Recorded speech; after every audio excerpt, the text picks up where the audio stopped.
আজকে আর্জি করে তিলোত্তমা তামান্না আরিস খানের স্মরণে রক্ত অর্পণ শিবির, সাথে সাথে অধিকার সমাবেশ।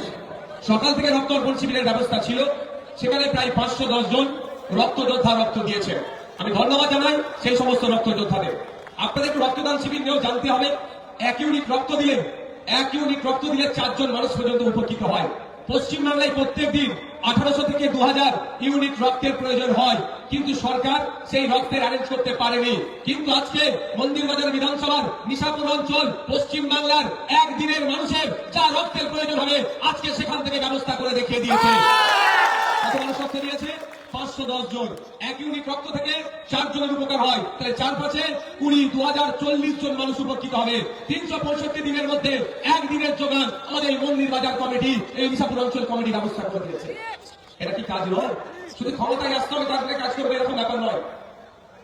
কাজ করার মানসিকতা থাকলে যখন ইচ্ছা তখন কাজ করা যেতে পারে।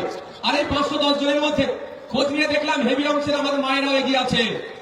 আজকে এখানে মায়েদের উপস্থিতি প্রমাণ করে দিচ্ছে ওই লক্ষ্মীর ভান্ডার 1000-1200 দিয়ে মায়েদেরকে আটকে রাখতে পারবে না। আমি মায়েদের উদ্দেশ্যে বলছি, আগামী দিনে বাংলায় যদি শাসন কার্য পরিচালনার দায়িত্ব আমাদের হাতে মা বাপেরা তুলে দেন, 1000 টাকা 1200 টাকা মায়েদের নয়, মাস গেলে 5000 টাকার ব্যবস্থা আমরা করব। তার পরিবর্তে কিছু কাজ রাজ্য বুঝে নেবে। আমাদের হরিসাধন বাবু অত্যন্ত আমাদের ভালোবাসার মানুষ, সেই ভালোবাসার জায়গা থেকে আমাকে অনেক বড় জায়গায় দেখছে। আমি অত বড় জায়গা যাওয়ার মতো ইচ্ছেও নেই বা অত বড় মানুষ আমি নয়, কিন্তু আমরা চাই নওশাদ সিদ্দিকী, হরিসাধন বাবু, আমাদের কমসানি বাবু, হাফিজুল মাস্টাররা এক থাকবো, এক থেকে একটা সুষ্ঠু সমাজ ব্যবস্থা করে তুলবো। যেই সমাজ ব্যবস্থায় ডিউটিরত অবস্থায় আমার আর্জি করেন তিলোত্তমা বোনকে খুন হতে হবে না। যেই সমাজ ব্যবস্থা গড়ে তুলবো ওই ছোট্ট ফুটফুটে তামান্নাকে পেয়ে কেউ বোম ছুঁড়ে মারবে না। যে সমাজ ব্যবস্থা গড়ে তুলবো আনিসের মতো প্রতিবাদী যুবককে রাত্রে ছাদের থেকে রাতের অন্ধকারে ফেলে মেরে দেবে না। এই সমাজ ব্যবস্থা বন্ধ করে দেবো, আমরা সুষ্ঠু সমাজ ব্যবস্থা তুলবো। আমাদের তিলোত্তমা আপনার তার চিকিৎসা কেন্দ্রে অর্থাৎ তার ডিউটিরত অবস্থায় যেখানে ডিউটি করবেন সেটার অধিকার নিয়ে থাকবে। তিলোত্তমা, তামান্না, আনিসের মতো যারা আছে তারা নিরাপদে বিচরণ করবেন, সেই সমাজ ব্যবস্থা আমরা গড়তে চাই। বন্ধুগণ, সেই জন্যই আপনাদেরকে বলছি, আপনাদের মূল্যবান ভোটটা চাই। এই আজকে যে দুরবস্থা দেখছে, এখানে আমাদের হরিসাধন বাবু আছেন, নিশ্চিতভাবে আমার সাথে সহমত হবে। কদিন আগে বিজেপির নেতা অসীম সরকার যেভাবে কুরআন শরীফকে নিয়ে বাজে মন্তব্য করেছে, এই মন্তব্যের বিরুদ্ধে রাজ্য সরকার কিন্তু কোনো ব্যবস্থা গ্রহণ করেনি। আমরা আমাদের উদ্যোগে প্রায় 900 অভিযোগ দায়ের করেছিলাম। দুর্ভাগ্য সরকার, আমরা এমন সরকার তৈরি করেছি এখনো একটাও এফআইআর করেনি। কিন্তু রাজ্য সরকারের উচিত ছিল সুমোটো মামলা করে কুরআন শরীফের বিরুদ্ধে তুমি শুধু বলনি, সংবিধানের বিরুদ্ধে বলেছো, তুমি মুসলমানদের মুখে আঘাত দিয়েছো। এইটার এলাকায় সাম্প্রদায়িক দাঙ্গা হয়ে যেতে পারে, অশান্তি হয়ে যেতে পারে। সুতরাং ওই সমাজ বিরোধী আমি মনে করি ওকে ধরে জেলের মধ্যে রাখা দরকার ছিল। সরকার কিন্তু সে কাজ করেনি। কিন্তু সরকার আপনি গঠন করেছেন, মন্দিরবাজারের মানুষ না ভোট দিয়ে সরকার গঠন হতো? তাহলে সরকার গঠনে আপনাকে প্রতিদান কি দিচ্ছে? যে কোরআন শরীফকে যে খারাপ ভাষায় আক্রমণ করছে তাকে ক্ষমতায় রাখছে, তাকে গ্রেফতার করছে না। আগামী দিনে এমন সরকার নিয়ে আসতে হবে, কেউ কোরআন শরীফকে নিয়ে বাজে মন্তব্য করার সাহস দেখাতে পারবে না, কেউ বাইবেলকে নিয়ে বাজে মন্তব্য করার সাহস দেখাতে পারবে না, গীতাকে নিয়ে বাজে মন্তব্য করার সাহস দেখাতে পারবে না, কোন ধর্মগ্রন্থ তুলে একটা বাজে মন্তব্য করার সাহস দেখাতে পারবে না। আর যদি করে তাকে ঘাটটা ধরে ছেলের মধ্যে রাখা হবে। এই সরকার তৈরি করতে হবে। এই সরকার আপনারাই তৈরি করতে পারবেন, আপনাদের ভোটে তৈরি হবে।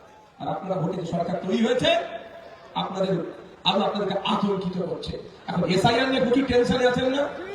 আমার নামে নোটিশ এসেছে, আমি ভাই পাত্তা দিইনি, আমি আতঙ্কিত ভাই। কারণ কারো অভিশাপ আর কারো আশীর্বাদে আমার ভোটাধিকারের মানদণ্ড ঠিক হবে না। আমি ভারতীয় নাগরিক, আমার 18 বছরের ঊর্ধ্বে বয়স।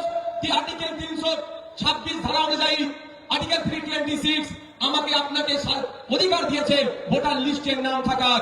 মাস্টার মশাই যদি ভোটার লিস্টের নাম কাটে, মাস্টার মশাইকে জব্দ করার জন্য আইনের মাধ্যমে আইনি লড়াই করবো আমরা।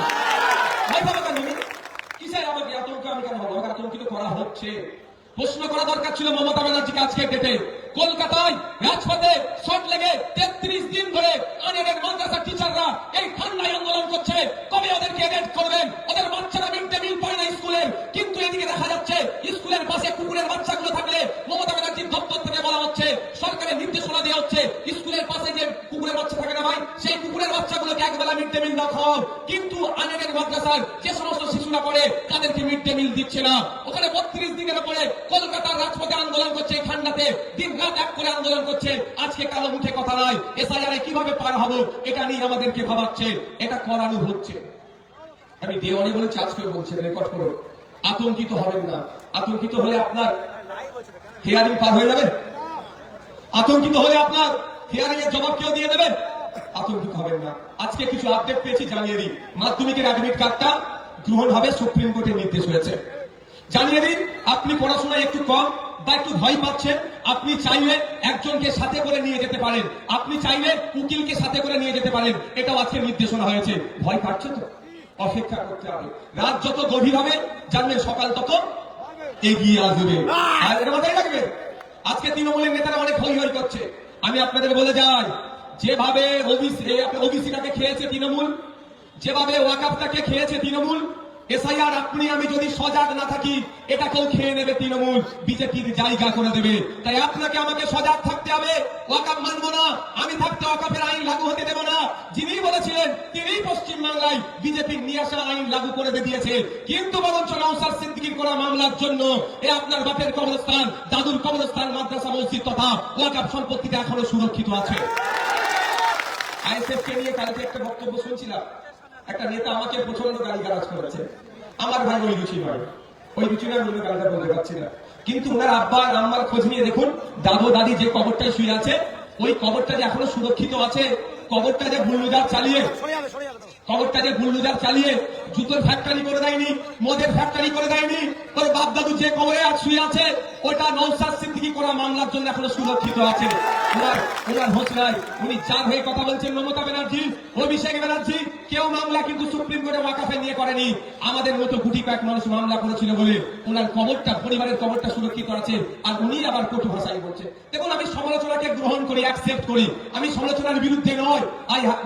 You have to right, you can criticism. আপনার অধিকার আছে, আপনি সমালোচনা করতে পারেন, কিন্তু আমার অনুরোধ, শব্দ চয়নের ক্ষেত্রে একটু শালীনতা বজায় রাখুন। আমি এই ধরনের রাজনীতি করি। অভিষেক ব্যানার্জিকে নিয়ে উনার জন্ম তুলে অনেকে অনেক কথা বলে, আজ পর্যন্ত আমার মুখ থেকে পাবেন না। কিন্তু অভিষেক ব্যানার্জিকে প্রশ্ন করি, আপনার পিসিমণি বলেছিল ক্ষমতায় আসলে ওয়াকাফ সম্পত্তি উদ্ধার করে দেবো, তাই কত বিঘা ওয়াকাফ সম্পত্তি উদ্ধার করেছে, অভিষেক বাবু জবাব দাও। এ প্রশ্নটা কিন্তু আমি করি। কিন্তু কার কোথায় জন্ম হয়েছে তাই নিয়ে আমি রাজনীতি করি আর করবো না। আপনারা জানেন, অভিষেক ব্যানার্জি যখন চোখের ডাক্তার দেখাতে গিয়ে আমেরিকায় গিয়েছিল, সকলে এখানে খিল্লি করেছিল। একমাত্র 294টার মধ্যে ভাঙনের বিধায়ক কিন্তু অভিষেক ব্যানার্জির এই বিষয়টা নিয়ে খিল্লি করেনি। বরঞ্চ আমি বলেছিলাম তার চোখ তিনি তার তাড়াতাড়ি সুস্থ হয়ে উঠুক। আমেরিকায় যে লেভেলে ট্রিটমেন্ট হচ্ছে ওই মডেলটা নিয়েছে পশ্চিমবাংলায় ওনার পিসিমণিকে দিয়ে ইমপ্লিমেন্ট করতে বলে। এই পলিটিক্সটা আমি করি। কিন্তু দেখলাম তিনি অকথ্য ভাষায় কথা বলে গেলেন, তার জবাব আমার দেওয়ার প্রয়োজন বোধ করছি না। জানি সব জানেন, সবাই কে কার চাকরি কার কথা দিয়েছে না জানেন না, সব জানেন। এই আপনাদের এলাকার জনপ্রতিনিধি কোন চাকরি বিক্রি করেছে না পরিবার লোককে দিয়েছে সেটা লিস্টে দেখাচ্ছে, তো আপনারা ভালো জানেন। আমি এসআইআর নিয়ে কিছু গল্প আপনাদের কাছে করতে চাই। গল্প কেন বলছি মায়েরা, আমি আবারও বলছি, আতঙ্কিত হবেন না। এসআইআর এর আতঙ্ক নিয়ে আপনি রান্না করছেন, বাপ আমার মাঠে গেছে, এমনি খাল সংস্কারের না হওয়ার ফলে এমনি চাষবাস ভালো হচ্ছে না, বাপের মেজাজ স্ট্রং হয়ে যাচ্ছে। খাল সংস্কারের অভাব আছে তো নাকি? খাল সংস্কার তো দরকার আছে, কিন্তু সংস্কার হচ্ছে না। ওই যা পারছে চেষ্টা করে চাষ করছে। মা আমার এসআইআর এর টেনশন নিয়ে নিয়েছে, হয় এসআইআর এর হিয়ারিং, লজিক্যাল ডিসক্রিপেন্সির হিয়ারিং আসছে নাকি গো বাবা, বা কারো বাড়ি এসে গেছে, কি কাগজ দেবো না কাগজ দেবো, ওই টেনশনে ভাত রান্না করছো। ওই টেনশন নিয়ে মা তুমি যদি ভাত রান্না করো, ওই আতঙ্কে যদি ভাত রান্না করো, ভাত তো পুড়ে যাবে। বাপ আমার খাল সংস্কার হয়নি, এমনি মাথা গরম হয়ে আছে, চাষবাস ভালো হচ্ছে না। দুপুরবেলা গোসল টোসল করে নামাজ পড়ে বা প্রেয়ার করে পুজো দিয়ে একটু খেতে বসে যদি পোড়া ভাত পাই, কেমন লেগে যাবে বলো তো? টেনশন মাথায় যদি আতঙ্কে যদি তুমি রান্না করো তো ভাত পুড়েই যাবে মা আমার। কি গো, আতঙ্ক মুক্ত থাকতে হবে। বাবা আপনি মাঠে গিয়ে কোদাল চালাচ্ছেন, এসআইআর এর টেনশন মাথায়, ও কোদাল তো মাঠে মারবেন না, নিজের পায়ে মেরে দেবে। এই জন্য আমি বলেছি আতঙ্ক মুক্ত থাকবো। একটা উদাহরণ দিচ্ছি আপনাকে। সাপে কামড়ে মারা যায় খবর আছে তো? ওখানে আছে গ্রামীণ সমস্যা। এটা মেডিকেল সায়েন্স বলছে সাপে কাটা রোগীকে 100 মিনিটের মধ্যে 100 মিলিগ্রাম অ্যান্টিভেনম তার শরীরে প্রয়োগ করলে ওই রোগীটি বেঁচে যাবে। কে বলছে? Medical science. আবার আমিও আপনাদের বলছি সাপে কাটা রোগী, সাপে কেটেছে, সাথে সাথে মারা গেছে, এই প্রমাণটাও আছে। তাহলে কি মেডিকেল সায়েন্স ভুল না আপনি মিথ্যে কথা বলছেন? আপনিও সত্য কথা বলছেন, মেডিকেল সায়েন্সও সত্য ঠিক বলছেন, গবেষণাটাও ঠিক। তাহলে কি সাপে কাটা রোগী যারা সাথে সাথে মারা যায় তারা সাপের বিষে মারা যায় না, তারা আতঙ্কে মারা যায়, তারা আতঙ্কে মারা যায়। তা আপনি আমি যদি আতঙ্কিত হয়ে যাই, আপনার আমার বাড়িতেও তো ফর্ম এসেছে, নোটিশ এসেছে, তাহলে কি কেউ কে জমা দিয়ে পার করে দেবে আমাকে? কেউ পার করবে না। আমার লড়াই আমাকে লড়ে নিতে হবে। কি কি লড়াই লড়বেন সেটা আমি ছোট্ট ছোট্ট করে বলছি। আর আজকে কি আমাদের এই লাইনে দাঁড়াতে হতো সেটাও আপনাদের আমি বলে দিচ্ছি। যাদের বাড়ি নোটিশ এসেছে সব থেকে বেশি নোটিশ মুসলমানদেরকে দিচ্ছে। এটা বিজেপির বিরুদ্ধে আমরা বলছি, 100 বার বলবো। বিজেপির এখানে একটা বড় চক্রান্ত কিন্তু আছে। এই চক্রান্তের মধ্যে শুধু বিজেপি জড়িয়ে নয়, বিজেমূল জড়িয়ে আছে। তৃণমূল আর বিজেপি মিলে নির্বাচন কমিশনকে সামনে রেখে এই নাটকটা করছে। আপনার আমার মধ্যে আতঙ্কের পরিবেশ তৈরি করছে, হয়রানি করার চেষ্টা করা হচ্ছে। ঠিক যেভাবে 2021 সালে নির্বাচনকে পার করার জন্য, ভোটকে নেওয়ার জন্য সিএনআরসি করে তাড়িয়ে দেওয়ার গল্প তুলেছিল। একদিকে বিজেপি বলেছিল সিএনআরসি করে তাড়িয়ে দেবো, অপরদিকে মমতা ব্যানার্জি বলেছিল কাউকে আমি যেতে দেবো না। এই বলে যেভাবে ভোটটা বিজেপি তৃণমূল মিলে লুটেছে, আজকের দিনে এই এসআইআর থেকে নিয়েও বিজেপি তৃণমূল মিলে ভোটটাকে লুটার জন্য একটা পন্থা, ভোট ধরা কলের নাম এসআইআর করে দাঁড় করিয়ে রেখেছে। আমি তার প্রমাণ দিয়ে দেবো। আপনারা ভালো করে জানেন আমি বিনা প্রমাণে কথা বলি না। একবার শুধু আমি 2 তারিখের জায়গায় 4 তারিখ বলেছিলাম, আমি তারপরে আমি সেটাকে ভুল স্বীকার করে নিয়েছি। ঠিক আছে, আমি প্রমাণ দিচ্ছি। বাবু এসআইআর করতে গিয়ে কত অফিসার লেগেছে সবাই আমরা জানি। এসআইআর করতে 90,000 অফিসার লেগেছে। প্রায় 250 কোটি টাকা রাজ্য সরকার দিয়েছে এসআইআর করার জন্য। মায়ের একটু শুনবেন, সাপ হয়ে কামড়াচ্ছে, রোজা হয়ে ঝাড়ছে না কে? প্রায় 250 কোটি টাকা খরচ করলো, 90,000 অফিসার দিল দ্রুততার সাথে এসআইআর করার জন্য। কিন্তু যারা কম্পিউটারে আপলোড করবে, ম্যাচ হয়েছে বা মিসম্যাচ হয়েছে, তাদের জন্য 1000 কম্পিউটার অপারেটর চেয়েছিল নির্বাচন কমিশন। 1000 আপনার কি বলে, তারপরে টেন্ডার হয়ে গেল। হয়ে যাবার পরে ওটা জমা পড়ছে কোথায়? ফিনান্স ডিপার্টমেন্টকে গিয়ে আটকে গেল, ওটা আর দিল না। আজকে আপনার আমার বাড়ি যে নোটিশগুলো আসছে, সেই নোটিশের সিংহভাগ শুধুমাত্র খাতুন ছিল বিবি হয়েছে, খাতুন ছিল বেগম হয়েছে। মোল্লা বানান MOLLAH বা MOLLA, কাজী QUAZI KAZI, এই নামের একটা ফুল স্টপ ছেড়ে গিয়েছে। আব্দুল করিম রহমান আব্দুল করিম, এই জন্য বেশি কাগজ আসেনি ভাই আমাদের বাড়িতে। হ্যাঁ, এটার জন্য দায়ী নির্বাচন কমিশন, মমতা ব্যানার্জি। কি বললাম? এটার জন্য দায়ী নির্বাচন কমিশন আর মমতা ব্যানার্জি। আর নির্বাচন কমিশনকে কে চালাচ্ছে? কেন্দ্রের বিজেপি সরকার। এটা দিনের আলোর মতো পরিষ্কার। এবার মমতা ব্যানার্জি তো আমাদের মাসিয়া, মুসলমান দলিত আদিবাসীদেরকে ক্ষতি হতে দেব না। সব থেকে বেশি নাম হিয়ারিং এ মুসলমানের এসেছে, তারপরে দলিতের এসেছে, তারপরে আদিবাসী এসেছে। আপনারা একটু জানতে হবে কেন আসলো। 1000 কম্পিউটার অপারেটরকে দেওয়া হয়েছিল, চেয়েছিল, দেয়নি। ফলে এটা এআই এর মাধ্যমে আপলোড করছে। আচ্ছা, আপনারা এনার্জি আছে শোনার তো নাকি? যারা শুনতেছেন একটু হাত তুলে দেখাবেন কি? দূরে যারা হাতটা তুলে রাখুন, হাতটা তুলে রাখুন, হাতটা তুলে রাখুন। দূরে যারা আছে, ছাদের উপরে যারা আছেন মায়েরা, হাতটা তুলে রাখুন। আপনারা শুনতে চান তো? তাহলে আমি বলবো হুটহাট করে 2-1 যদি উঠাউঠি করে পাঁচুলটা চুরি করে লাইন ডাইভার্ট হয়ে যায়। কি বলছি বুঝতে পেরেছেন? আমি একদম আপনাদের বলি, এ ভাই তোমাকে ক্যামেরা করতে পারে দাঁড়িয়ে, ভাই আমার বসো না, আমার মাইন্ড তোমার দিকে চলে যাবে। 1000 কম্পিউটার অপারেটরকে চেয়েছিল। এটা কিসের জন্য? এই নামের বানান, মিসম্যাচ, হ্যান ত্যান, এইগুলোকে ঠিক করার জন্য। মমতা ব্যানার্জি দিল না। 1000 কম্পিউটার অপারেটরদের জন্য 4 মাসে কত খরচ হতো জানেন? মাত্র 4 কোটি টাকা। 4 মাসে 4 কোটি টাকা যদি রাজ্য সরকার খরচ করত, তাহলে এই দুর্দিন অন্তত নামের বানান ভুলের জন্য আমরা দাঁড়াতাম না। কিন্তু তার পরিবর্তে যখন দিল না এটা, সেই জন্য তার পরিবর্তে এআই এর মাধ্যমে, অর্থাৎ প্রোগ্রামিং এর মাধ্যমে এটা আপনাকে আমাকে এই সমস্যার সম্মুখীন হতে হচ্ছে। কেমন আপনাদের বলছি, আপনাদের আমার সবার হাতে মোবাইল আছে কম বেশি। কোন সময় 4:30 ফজরের নামাজ পড়বার জন্য অ্যালার্ম দিই, বা কোন সময় 5টার সময় অ্যালার্ম দিত। কোনদিন অ্যালার্ম দেখেছেন 4:30 দিয়েছি 5টাই বেজেছে বা 4টাই বেজেছে?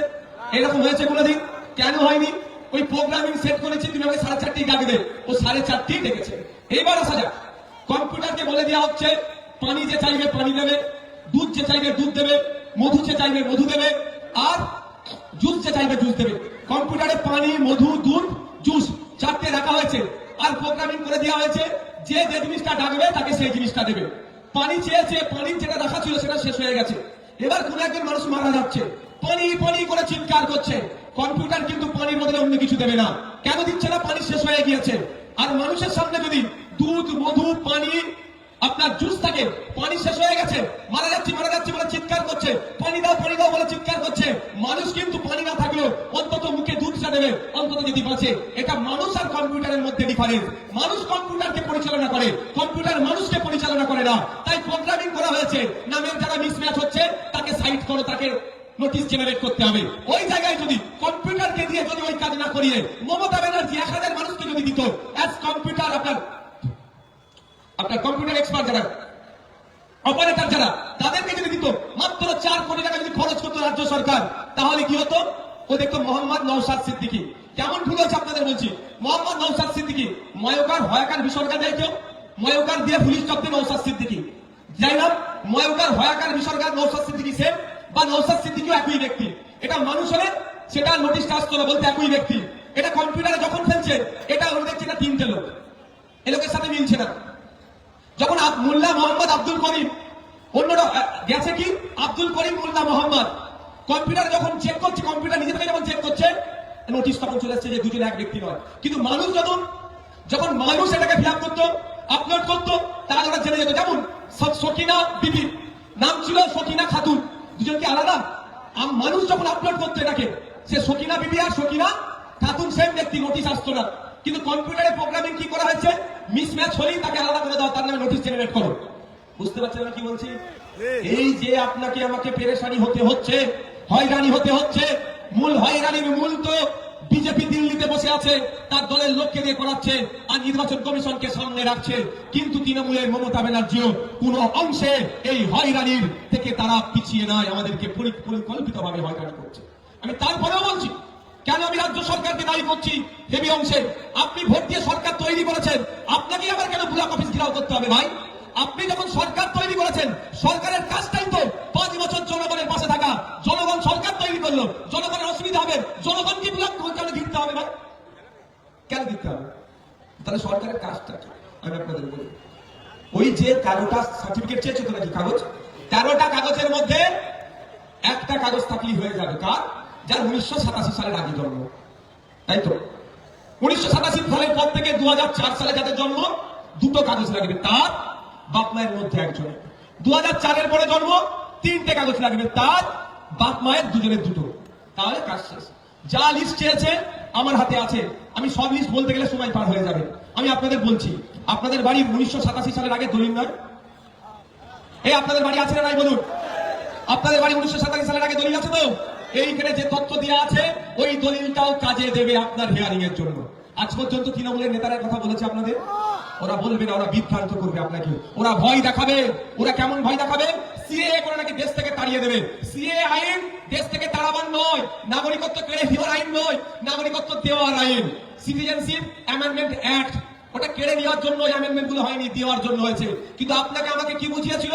সিএএ করে নাকি দেশ থেকে তাড়িয়ে দেবে। মন্দির বাজারের একটা মানুষ বলুন, 5 বছরে আপনাদের এখান থেকে কজনকে তাড়িয়েছে? কেন পারেনি? আমি বলেছিলাম মোদীজি কেন তার 14 পুরুষও কিন্তু কাউকে দেশ থেকে তাড়াতে পারবে না ভারতীয় নাগরিককে। আর তার জন্য আপনাদের এই ভাই নওশাদ সিদ্দিকী 2019 সালে সুপ্রিম কোর্টে গিয়ে এই সিএএ এর বিরুদ্ধে মামলা আমি করেছিলাম। মমতা ব্যানার্জি, অভিষেক ব্যানার্জি মামলা করেনি, একটু মাথায় শুধু রেখে দেবে। কি বলছে তাহলে? মাথায় থাকবে দলিল 1987 সালের আগে, ওটাও আমি ছেড়ে দিচ্ছি। দুয়ারে সরকার করে খুব বোকা মেরেছিল না? দুয়ারে সরকার করে খুব বোকা মেরিয়েছিল। আজকে দুয়ারে সরকার, আজকে বাড়িতে সরকার দরকার। আমি আপনাদের বলে দিচ্ছি, ওর বলা হচ্ছে যে কাগজ চেয়েছে 6 নম্বর পয়েন্টে রাজ্যের উপযুক্ত কর্তৃপক্ষ কর্তৃক প্রদত্ত স্থায়ী বাসস্থানের শংসাপত্র অর্থাৎ পার্মানেন্ট রেসিডেন্স সার্টিফিকেট যদি দেওয়া হয় আপনার হাতে, আপনি এটা নিয়ে শুনানি কেন্দ্রে গেলে আপনার শুনানিটাকে গ্রহণ করবে। এই permanent residence certificate Naushad Siddiqui তো দিতে পারবে না ভাই। যদি আমার দেওয়ার ক্ষমতা থাকতো, পশ্চিমবাংলার মানুষকে চিন্তা করতে লাগতো না, ঘরে তার খানে দিতাম। আর ভাই আমি সরকারেও নয়, যদি আমাদেরকে সরকারে রাখতেন, আমি কথা দিচ্ছি, যদি এই ধরনের সমস্যার সম্মুখীন হতো, বলতাম বাড়িতে বসুন, পার্মানেন্ট রেসিডেন্সিয়াল সার্টিফিকেট আপনার বাড়িতে আমার লোকেরা পৌঁছে দেবে। তাহলে মমতা ব্যানার্জির উচিত কি এখন হবে? দুয়ারে সরকারের ক্যাম্প লাগাও, বুথে বুথে ক্যাম্প লাগাও, বুথে বুথে ক্যাম্প লাগিয়ে ঠিক তোমরা বুথে বুথে যেভাবে উন্নয়নের পাঠানির নামে উন্নয়নের পাঁচালীর নামে যেভাবে নাটক করে বেড়াচ্ছ, ওই নাটকটা এখন বন্ধ করো। অনেক উন্নয়নের পাঁচালী তুমি দেখিয়েছো, তুমি বন্ধ করো। মানুষ আজকে বিভ্রান্তের মধ্যে আছে, মানুষ আজকে আতঙ্কের মধ্যে আছে, কি হবে ভাবছে। তাহলে তুমি বুথে বুথে ক্যাম্প করো। কার কার হিয়ারিং এর নোটিশ এসেছে তাদেরকে ডাকো, ডেকে তুমি একটা করে রেসিডেন্সিয়াল সার্টিফিকেট তার হাতে তুলে দিয়ে বলো যাও চলে যাও, গিয়ে ওখানে টেবিলে ফেলে তার তুমি তোমার এই হিয়ারিংটাকে সুষ্ঠুভাবে সম্পূর্ণ করে রিসিভি নিয়ে বাড়ি চলে আসো। করেছে? কেন করেনি? হায়রানি কে হচ্ছে? মুসলমান হচ্ছে। হায়রানি কে হচ্ছে? দলিত হচ্ছে। হায়রানি কে হচ্ছে? আদিবাসী হচ্ছে। হায়রানি কি হচ্ছে? গরিব হিন্দু হচ্ছে। সুতরাং বাদ দিয়ে ওদের কথা। ওরা তো ভোটার, ভোটের সময় 500 টাকা দেবো আর একটা বিরিয়ানি প্যাকেট দিয়ে দেবো, ভোট পেয়ে যাবো। তাহলে বেঁধে ভেবে লাভ হবে। বুঝতে পারছেন কি বলছি? আমি প্রমাণ দিচ্ছি ভাই। দেখুন, আমি যদি ভুল না কথা বলে 20 খানা যদি আমি মামলা খেয়ে থাকি, আর যদি বাই চান্স একটা ভুল করে ফেলে কি করবে বুঝতে পেরেছেন? সব থানায় আমার নামে একটা করে মামলা করবে না। 40টা পুলিশ ডিস্ট্রিক্ট মতো আছে, ছাড়বে না। সব থানায় একটা করে মামলা দেওয়া যাবে, ঠিক তাই তো? একাধিক মামলা দেবে। তখন দেখবে ওই অসীম সরকারকে তুলে নিয়ে যাচ্ছে, নওশাদকে তুলে নিয়ে চলে যাচ্ছে। বুঝতে পারছো? তাহলে আমি ভুল কথা কেন প্রথমে বলবো? তাহলে রাজ্য সরকার যদি চায় এই সমস্যা সমাধান, এটা বাজাতে একটা চুক্তি বাজাতে কত টাইম লাগবে এর মধ্যে করতে পারে, কিন্তু করছে না।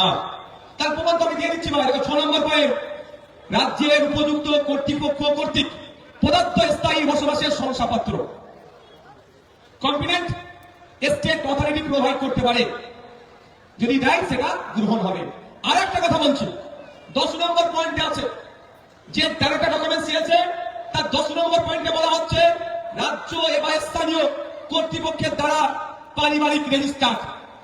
2011 সালে আমাদের পশ্চিম বাংলার কথা যদি বলি আমি, লাস্ট সেন্সাস হয়েছিল, পারিবারিক রেজিস্টার হয়েছিল 2011 সালে। তার ডেটাটা প্রত্যেকটা পঞ্চায়েত লেভেলের আইসিডিএস কর্মীদের দ্বারা তোলা হয়েছিল। সব পঞ্চায়েতে সংরক্ষিত আছে, পঞ্চায়েত থেকে উপরে গিয়েছে। তাহলে আমার অলরেডি যে কাগজ চাইছে, আপনি ভয় পাচ্ছেন ওই কাগজটা আমার আছে কি না নয়, ওইটা পাচ্ছি না, আধার কার্ড কি হবে? এই যখন আমি ভয় পাচ্ছি, তার মধ্যে দেখুন অলরেডি রাজ্য সরকার চাইলে এখনই দুটো কাগজ আপনাকে দিতে পারে। একটা হচ্ছে স্থায়ী বসবাসের প্রমাণপত্র, দ্বিতীয় হচ্ছে 10 নম্বর পয়েন্ট অনুযায়ী রাজ্য স্থানীয় কর্তৃপক্ষের দ্বারা পারিবারিক রেজিস্টার। তথা যদি আমি বলি 2011 সালের যে পশ্চিম বাংলায় সেন্সাস হয়েছিল, তার তথ্যটা কিন্তু পশ্চিম বাংলার প্রত্যেকটা অঞ্চল থেকে উপরে তথ্য গিয়েছিল। এই তথ্যটা সরকারের কাছে আছে। সরকার চাইলে প্রতিটা অঞ্চল ধরে, প্রতিটা বুথ ধরে, যার যার বাড়ি এই এসআইআর এর আপনার হিয়ারিং এর নোটিশ এসেছে, প্রত্যেকের বাড়িতে ওই তথ্যটা পৌঁছে দেবে। তথ্যটা পৌঁছে দিলে অন্য কোনো কাগজের আর দরকারই নয়। এই এফিডেভিট করতে ছুটছে, ও এখানে ছুটছে, কি হবে রে বাবা, আমি টেনশন নিচ্ছি, কিচ্ছু দরকার ছিল না।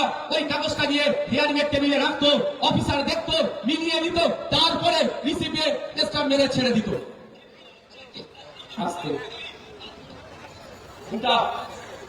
আমি সবার বাড়ি, যার বাড়ি হিয়ারিং এর নোটিশ গেছে তার বাড়িতে এরকম কাগজ গেছে। তোমার বাড়িতে হিয়ারিং এর নোটিশ এরকম কাগজ যাবে। যার বাড়ি হিয়ারিং এর নোটিশ যাবে তার বাড়ি এরকম একটা কাগজ যাবে। আমার বাড়ি এসেছে, যদি আমি ইন্টারনেট থেকে ডাউনলোড করেছি। কি বলছি বুঝতে পারছেন? দুটো পাতা পাবেন। প্রথমে হচ্ছে কি কারণে হ্যান্ডান, তারপরের পাতায় অর্ধেকটা ওরা কেটে নিয়ে চলে যাবে, আর অর্ধেক এই পোর্শনটাতে এই 10টা লেখা থাকবে, বড় করে আমি প্রিন্ট করেছি ভাই। ঠিক আছে? তাহলে দুটো প্রমাণ আমি করলাম তো। রাজ্য সরকার চাইলে আমাদের পশ্চিম বাংলায় এসআইআর নিয়ে যে আতঙ্কে আছে, তাহলে আতঙ্ক মুক্ত হতে পারতেন কি পারতেন না? এবার বুঝতে পারছেন সাফে কামড়াচ্ছে ওধায় ঝাড়ছে কে? কেন নওশাদ সিদ্দিকীর ওপরে তো রাজ বুঝতে পেরেছেন? নওশাদ সিদ্দিকী এসে ভুল তথ্য দিয়ে যাওয়ার ছেলে নয়। পয়েন্টে পয়েন্টে কথা বলি, ওদের জয়েন্টে ব্যথা ধরে যায়। কি বলুন, আমি যদি ভুল বলি আমার কথাকে চ্যালেঞ্জ করতে বলুন, যে রাজ্য সরকার চাইলে 1 সেকেন্ড টাইম লাগবে না, পশ্চিম বাংলার যত মানুষের বাড়ি হিয়ারিং এর নোটিশ গেছে তারা নিশ্চিন্তে থাকবে। শুধু মমতা ব্যানার্জি এই দুটো কাজ করে দিক, করছে না কেন? হয়তো চুক্তি হয়ে গেছে। কি চুক্তি? যেভাবে ওয়াকাফ মানব না করে ওয়াকাফ আইনটা মেনে নিলাম, তুমি আমার গরু চোর, কয়লা চোর, বাড়ি চোর, চাকরি চোর, মৃত মানুষের চোর গুলোকে ছেড়ে দেওয়া যাবে। 100 দিনের কাজ চোর, এই খাল সংস্কারের জন্য যে টাকা এসেছে সেই টাকা চোর, এদেরকে তুমি ধরবে না, আমি তোমার ওয়াকাফ আইনকে মেনে নেবো। ঠিক একইভাবে হতে পারে যে মুসলমান দলিত আদিবাসীরা পেরেশান হচ্ছে, আর সব থেকে বেশি মুসলমানরা পেরেশানির মধ্যে পড়ছে, আতঙ্কের মধ্যে হচ্ছে। আমি এইগুলো দেবো না, তুমি একটু আতঙ্কিত করো, আমার আদরের দুলালগুলোকে তুমি ধরো না। এই জন্য হয়তো দিচ্ছে না। তারপরে আপনাদের বলে যান, আমি আপনাদের জানিয়ে যেতে চাই, আমি দেওয়ানে বলেছি, আজকেও বলছি, আপনাদের পাশে কেউ থাকুক আর নাই থাকুক, খাম চিহ্ন থাকবে, নওশাদ সিদ্দিকী থাকবে, আমাদের হরিসাধন বাবুরা থাকবে, আমাদের মাস্টার সাহেবরা থাকবে, আমরা থাকবো, খাম চিহ্ন থাকবে, বলে যায় আপনারা।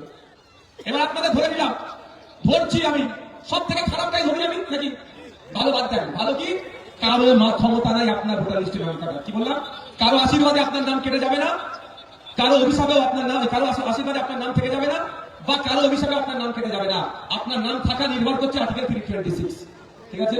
এবার আমি বলি, ধরলাম, তর্কের খাতিরে বলছি, খারাপ ভালোটা জানিয়ে রাখা যায় তো নাকি? সতর্ক থাকবেন তো তাহলে আপনারা। ধরলাম আমি হেয়ারিংয়ে গেলাম, আমার নাম বাতিল হয়ে গেছে নওশাদ সিদ্দিকী, তাহলে কি করবো আমি? কারণ নাকি চোখে বাংলা দিয়ে, হ্যাঁ না ওই ফাঁস মারা কেন দেবো? কেন ভাই? আমার বাপদা যদি বেড়াতে এসেছে, আমি কি বিদেশি না বলি? তাহলে আমার করণীয় কি? আমি যেটা জেনেছি ওর অফিসের মধ্যে, সেটাই আপনাদের বলছি। তাহলে আতঙ্ক মুক্ত হতে পারেন। আমি এত ফ্রিলি চলছি কেন? আমি আতঙ্ক মুক্ত কেন? আমার নোটিশ আসার পরে যার যার ভোটার লিস্টের নাম যদি রিজেক্ট হয়, অর্থাৎ হিয়ারিং এ গেছেন আপনি, রিজেক্ট হয়েছেন, কেন হয়েছে আপনাকে লিখিত দেবে আবার নোটিশ আকারে। মাথায় থাকবে, আপনার ভোটাধিকার যদি বাতিল হয়ে যায়, কেন হলো সেটাও আপনাকে লিখিত দেবে। এবার মা বলুন, মায়েদের বলছি, যদি কোনো এক মায়ের বাতিল হয়েছে, সে কাগজ পাবে কেন তার বাতিল হলো। নিশ্চিতভাবে অন্যায় করে বাতিল করেছে। যেই জায়গাটাই বলেছে গ্যাপ আছে, আমরা তো আছি, আমাদের উকিলরা তো আছে, সেই গ্যাপটা ঠিক করবো। 3টে চান্স আপনারা পাবেন এই গ্যাপটা ঠিক করে আপনার ভোটার লিস্টের নাম তোলার। First, DEO district electoral officer, তারপরে সিইও চিফ ইলেকট্রাল অফিসার, তারপরে নওশাদ সিদ্দিকী। বুঝতে পারছেন? 3টে অপশন কি হবে? আপনার ধরে নিলাম আপনার নাম বাদ পড়েছে, ধরে নিলাম, কিন্তু বাদ পড়বে না আমি জোর গলায় বলবো। কেন? Because of our constitutional right, article 326। এই জন্য আমি জোর গলায় বলছি যে আমার নাম বাদ পড়বে না। আর বদমাইশি করে বাদ পড়লেও আমাকে লিখিত দিতে হবে কেন বাদ পড়েছে। এবার আমার নাম বাদ পড়েছে, যেই যেই জায়গাগুলোকে ভুল দেখিয়েছে সব ডকুমেন্টস আমার কাছে আছে। সেই ডকুমেন্টসটা কালেক্ট করবো, করে ডিস্ট্রিক্ট ইলেকট্রাল অফিসার তার কাছে আমি জমা দিলাম। সে আমাকে হিয়ারিং এ ডাকবে, তাকে আমি স্যাটিসফাই না হয় যদি আমার কাগজে, তাহলে আমার আবার রিজেক্ট হবে। আবার আমি কোথায় অ্যাপ্লাই করতে পারবো? চিফ ইলেকট্রাল অফিসারের কাছে। তিনি হিয়ারিং এ ডাকবেন, যদি না স্যাটিসফাই হয় তাহলে বাতিল করবে। তারপরে তো কোর্ট আছে ভাই, আর কোর্টে যাওয়ার জন্য আপনার আমার বড় ভাইজানের নামটা কি? দুলাবে ভাই। আর নামটা কি? নামটা কি? আমার বড় ভাইজান অনেক আগে আমাকে ডেকে বলেছে, তুই রেডি হ, সুপ্রিম কোর্টের উকিলদের সাথে কথা বল। পশ্চিম বাংলার একটা মানুষের ভোটাধিকার বৈধ ভোটাধিকার যদি বাতিল হয়, তার পাশে কেউ দাঁড়াক আর নাই দাঁড়াক, তুই সুপ্রিম কোর্টে গিয়ে তার হয়ে মামলা লড়াই করবি। বলে দিয়েছে, আমার দলিত হতে পারে, আমার আদিবাসী হতে পারে, আমার মতুয়া হতে পারে, আমার মাহাতো হতে পারে, আমার নমশূদ্র হতে পারে, আমার মুসলমান হতে পারে, আমার উচ্চ বর্ণের মানুষ হতে পারে, আমার পিছিয়ে বর্ণের মানুষ হতে পারে, দার্জিলিংয়ের লোক হতে পারে, আপনার কুলপির লোক হতে পারে, মন্দির বাজারের লোক হতে পারে, ভাঙড়ের লোক হতে পারে, ফুটনা শরীফের লোক হবে না কেন, যদি একজন বৈধ ভোটারের নাম বাদ যায়, তার পাশে কেউ দাঁড়াক আর নাই দাঁড়াক, খাম চিহ্ন তার পাশে দাঁড়াবে, নওশাদ সিদ্দিকী তার হয়ে দাঁড়াবে। আতঙ্কিত হবেন না। এটুকু বলে যায়, যারা আইএসএফ কে নিয়ে উল্টো পাল্টা ভাষায় আক্রমণ করে, তাদেরও যদি ভোটাধিকার কোনোভাবে বাতিল হয়, তার দল তার পাশে থাকুক আর নাই থাকুক, যদি নওশাদ সিদ্দিকীর সহযোগিতা চাই, আমরা সহযোগিতা করব। তার পরিচয় গোপন রেখেই করবো। ঠিক যেভাবে তার বাপদাদুর কবরটা এখনো আমরা বাঁচিয়ে রেখেছি আইনের মাধ্যমে, তার ভোটাধিকার বাঁচাবো আমরা আইনের মাধ্যমে। আতঙ্ক মুক্ত হয়েছে না? যদি এবার আমি আজকে তারা দিলাম, আমি এসেছি কোথায় থেকে জানেন? সল্টলেক কোর্ট থেকে। আজকে আমি নাকি ফোন করেছি, আমার নামে খুনের মামলা আছে। তো আমি হারিয়ে, তো ওখানে আমাদের আজকে ডেট ছিল, তার অনেক গল্প সে পরে বুঝতে পারবেন, আবার দেখবেন আপনারা আমাকে মালা পরিয়ে নিয়ে আসবেন যে ভাইয়ের নামে মিথ্যা মামলা দিয়েছে। আমি জীবনে কোনো মারার কথা বলি, খুন দূরের কথা। যার জন্য ওখানে বেশ কি একটা ছেলে এসে বলতে এবার মিডিয়া ডাক্তার আমাকে ডেকেছে। আমি বলছি ওর মধ্যে একজন মিডিয়া চলে যাওয়ার পরে, তাহলে ভোটার কি বাদ হয়ে যাবে না? আমি তাড়া দিয়েছি ওকে, আপনাদের বলছি তাড়া দিয়েছি। বাদ হয়ে যাবে বলার সাহসটা পেলে কোথা থেকে? বাদ দিবার সাহস কোথা থেকে দেখাবে? এই মাইন্ড সেট আপ করে রাখুন আপনারা। বাদ দেওয়ার সাহস কোথা থেকে পাবে? আমি ভারতীয়, আমার 18 বছর উঠতে বয়স, তুমি বাদ দেওয়ার সাহস কি করে দেখাবে? এই কনফিডেন্স রাখতে হবে, কারণ দয়াতে আমার ভোটার লিস্টে নাম ওঠেনি, সুতরাং কেউ আমার ভোটার লিস্টে নাম বাদ দিবার সাহস দেখাতে পারবে না। এটা আমাদের কনফিডেন্স রাখতে হবে। যদি অন্যায় ভাবে আমাদের কারোর সাথে অন্যায় করতে চাই, তাহলে আইনের মাধ্যমে যে বাদ দেওয়ার চেষ্টা করছে তার সাথে বোঝাপড়া হবে। রাখবে তারা দিয়েছ কি বলছো কথা? নোটিশ এসেছে মানে বাদ দেবে কি কথা?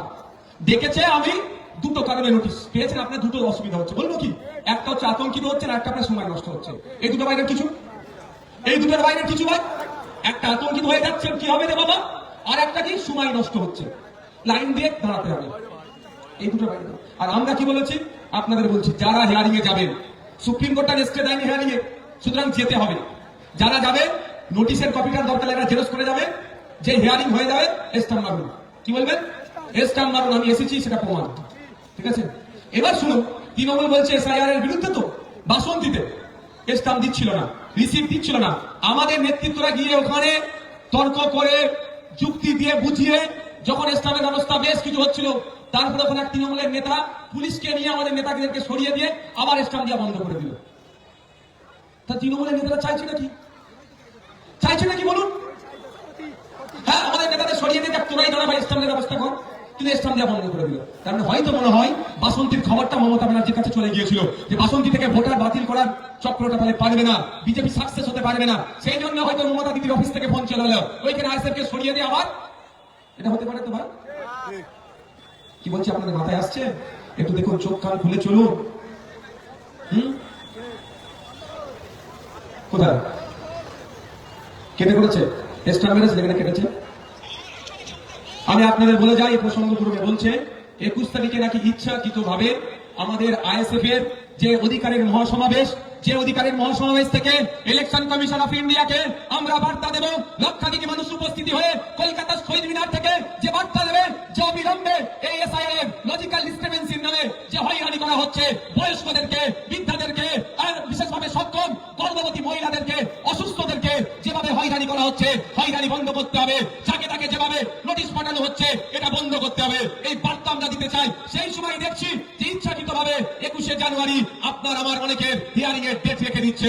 আমরা দেখছি কলকাতায় গিয়ে ওয়াকফ সংশোধনী আইন অবিলম্বে প্রত্যাহার করতে হবে। বিজেপির কেন্দ্রের সরকারকে যে বার্তা দেওয়ার জন্য লক্ষাধিক মানুষ উপস্থিত হতে চাইছি, ওই জমায়েতকে ছোট করার জন্য, দুর্বল করার জন্য, বিজেপির বিরুদ্ধে কথা বলবো, এদের বুকেতে যন্ত্রণা হয়, সেই জন্য দেখে দেখে নাকি 21শে জানুয়ারি নোটিশ দিচ্ছে। তবে আপনাদের বলতে চাই, ইচ্ছা হলে 21শে জানুয়ারি যাবেন, না ইচ্ছা হলে যাবেন না, কোনো সমস্যা নাই। কিন্তু আপনাদের বলি, শুধু 21শে জানুয়ারি আমাদের প্রোগ্রাম নয়।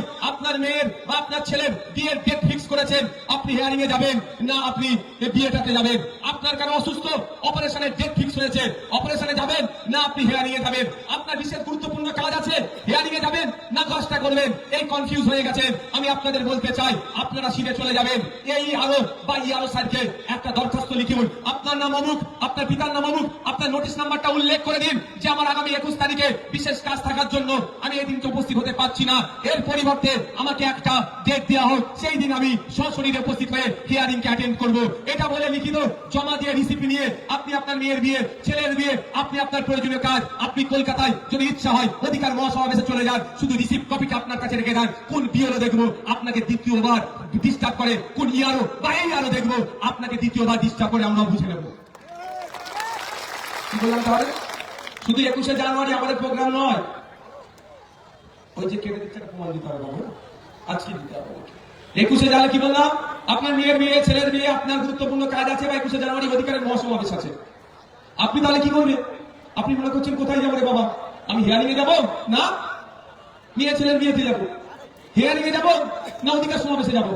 আমি আপনাদের বলি, আমি এটা আমার কথা বলছি না, আমি এগুলো সব অফিসারের সাথে ভেতরে ঢুকে কথা বলে জেনেছি। আপনাকে অল্টারনেটিভ ডেট দেবে, আমি তাহলে প্রমাণ দেবো। আপনার হয়তো কালকে ডেট আছে, আগামীকাল হঠাৎ মানুষের শরীর অসুস্থ হয়ে যায় না, মাথা ঘুরে গেল তো, বা বাড়িতে কেউ ধরলাম দুর্ঘটনায় মারাও যায় অনেকে, আপনি অ্যাটেন্ড করতে পারলেন না, তাহলে কি আপনারা হবে না? একটাই চান্স নাকি? এটা হতে পারে না। ওরা যতই হিংসা করুক না কেন, যতই ষড়যন্ত্র করুক না কেন, এবার নির্বাচনে বাংলার মানুষ বিজেপি এবং তৃণমূলকে কি করবে? পরাস্ত করবে, মাঠ থেকে গণতান্ত্রিক প্রক্রিয়ায় কি করবে? আউট করে দেবে। কটা বাজবো? আমি মমতা ব্যানার্জি দলিত, আদিবাসী আর মুসলমানদেরকে কেমন ভালোবাসে একটু বলবো, শুনবেন আপনারা? কারা শুনতে চান একটু দেখুন, আপনারা শুনতে চান তো নাকি? কেমন ভালোবাসে দলিত, আদিবাসী, মুসলমানদের? পশ্চিমবাংলায় 100টা সরকারি চাকরি হলে 22টা চাকরি দলিত ভাইদের পাওয়ার দরকার, এসসি কমিউনিটি, শিডিউল কাস্ট সমাজের মানুষকে পাওয়ার দরকার। কিন্তু আজকাল কি দেখছি, খাতাই কলমে 100টা সরকারি চাকরির 22টা কিন্তু দলিত পাচ্ছে, কিন্তু প্রকৃত দলিত পাচ্ছে না। তারা ফেক সার্টিফিকেট বানিয়ে, ডুপ্লিকেট সার্টিফিকেট বানিয়ে প্রকৃত দলিতের অধিকারটা কেড়ে নিচ্ছে। পশ্চিমবাংলায় 100 জন সরকারি কর্মচারী হলে 6 জন আদিবাসী ভাই চাকরি পাবে। আমরা দেখছি খাতায় কলমে 6 জন দেখানো হচ্ছে, কিন্তু প্রকৃত আদিবাসী চাকরি পাচ্ছে না। ডুপ্লিকেট ফেক সার্টিফিকেট বানিয়ে আদিবাসীদের অধিকার কেড়ে নিচ্ছে। আর মমতা ব্যানার্জি এই সময়ে মুসলমানদেরকে সব থেকে বড় অভিশাপ যেটা দিয়েছে সেটা নতুন ওবিসি সার্টিফিকেট। নতুন ওবিসি সার্টিফিকেটটা ঠিক কি ধরনের? আপনি টিকিট কাটলেন মেসিকে রাখার জন্য, গাছের টাকা দিয়ে টিকিট কাটলেন, টিকিট চেক করালেন, ভ্যালিড টিকিট দিয়ে স্টেডিয়ামের মধ্যে ঢুকলেন, স্টেডিয়ামের মধ্যে গিয়ে নেতাদেরকে দেখলেন, ফিরার মেসিকে দেখতে পেলেন না। ঠিক যে ধরনের আপনাদেরকে মমতা ব্যানার্জি হাতে সার্টিফিকেট ধরিয়ে দিচ্ছে, টাকা দিয়ে ফর্ম ফিল আপ করবেন, পরীক্ষা দেবেন, রিটেনে পাস করবেন, ভাইভাতে যাবেন, তারপরে যখন রেজাল্ট বার হবে দেখবেন আপনি আর চান্স পাচ্ছেন না আপনার সংরক্ষিত সার্টিফিকেটে। লাভটা কি?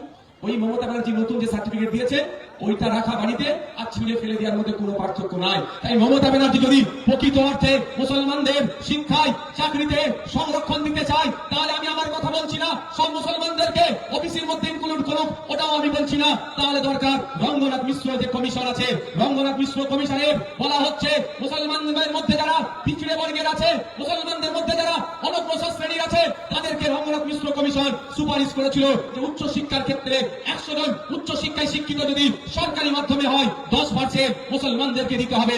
100 জন সরকারি চাকরি করলে 10 জন পিছিয়ে বর্গের মুসলমানদের ব্যবস্থা করতে হবে। এটা রঙ্গনাথ মিশ্র কমিশনের দাবি। তাই আজকের দিনে আমাদের এই মঞ্চ থেকে আমরা রাজ্য সরকারকে বলতে চাই, প্রকৃত অর্থে যদি দলিতদের ভালোবাসেন ফেক সার্টিফিকেট গুলো বাতিল করতে হবে, প্রকৃত দলিতদের চাকরির ব্যবস্থা করতে হবে। প্রকৃত অর্থে যদি আদিবাসীদের ভালোবাসেন ফেক আইএসটি সার্টিফিকেট বাতিল করতে হবে, প্রকৃত আদিবাসীদেরকে চাকরির ব্যবস্থা করতে হবে। আর প্রকৃত অর্থে যদি মুসলমানদেরকে ব্যাকওয়ার্ড থেকে ফরওয়ার্ডে আনতে চান, মুসলিম সমাজকে যদি আন্তঃসামাজিক ভাবে স্বাবলম্বী করাতে চান, তাহলে আমি আপনাদের বলবো তাহলে কাজ হবে রঙ্গনাথ মিশ্র কমিশনের সুপারিশ অনুযায়ী অনগ্রসর 10% মুসলমানদেরকে উচ্চ শিক্ষায় সংরক্ষণ, চাকরির ক্ষেত্রে সংরক্ষণের ব্যবস্থা করা হোক।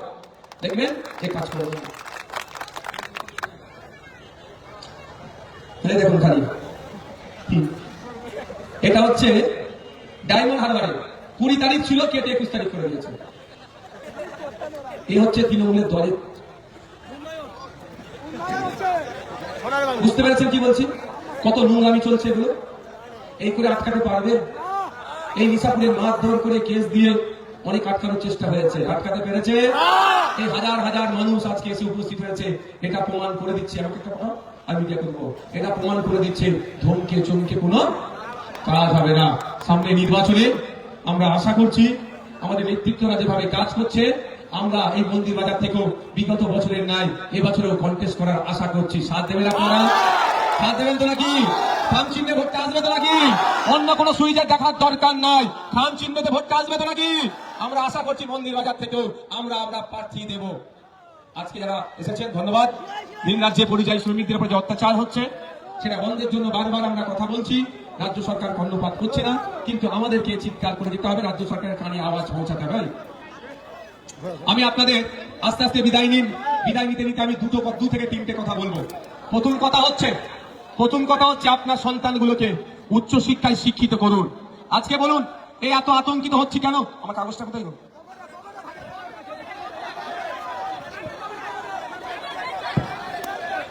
ও আচ্ছা, এটা দলিল আমার। একটা কথা, এই যে এত চিন্তিত কি হবে না হবে, আমি আপনি পড়াশোনা একটু কম বলেই তো নাকি এই এসআইআর এর ফর্ম ফিল আপ কেমন করে করতে হবে না করতে হবে ভাইজান ভিডিওতে দেখিয়েছিল, দেখে দেখে করেছে। কিন্তু আমার প্রশ্ন এখানে, আপনারা বলুন আজকে আপনার বাড়ির ফর্মটা ফিল আপ করার জন্য অন্যের বাড়িতে যেতে হয়েছে কি হয়নি?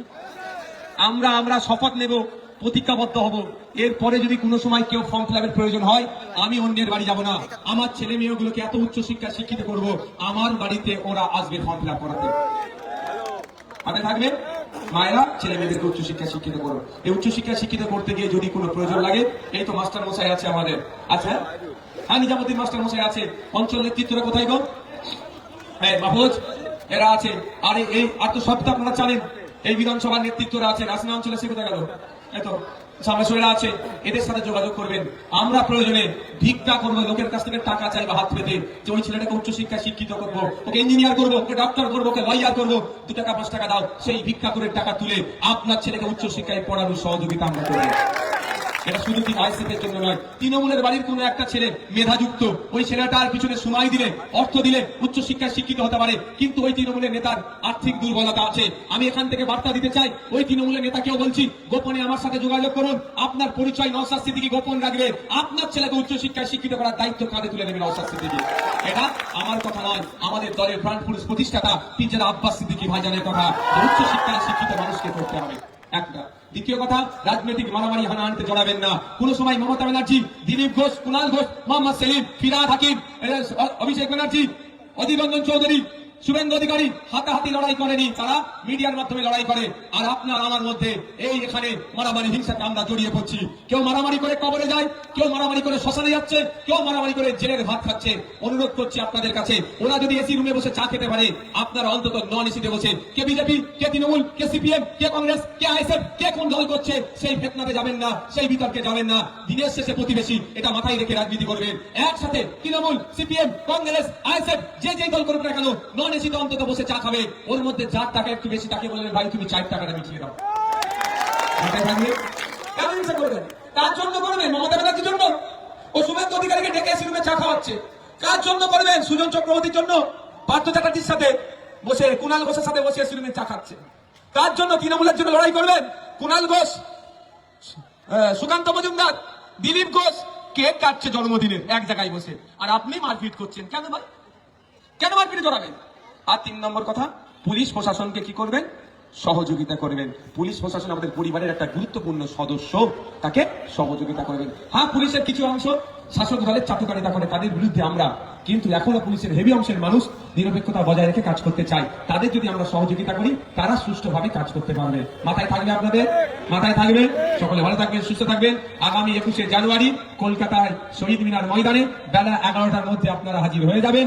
বেলা ছোট, শীতকালের বেলা, আমরা যেহেতু শীতের বেলা, শীতের সময়, ওই জন্য আমরা তাড়াতাড়ি আপনাদেরকে ছেড়ে দেবো। তবে 21শে জানুয়ারি কলকাতার রাজপথে আসুন, নতুন একটা চমক দেখতে পারবেন দীর্ঘদিন পরে। ধন্যবাদ। আমরা ভাইজানকে পেয়ে মন্দির বাজারে ইন্ডিয়ান সেকুলার ফ্রন্টের নেতা থেকে কর্মীরা সবাই আমরা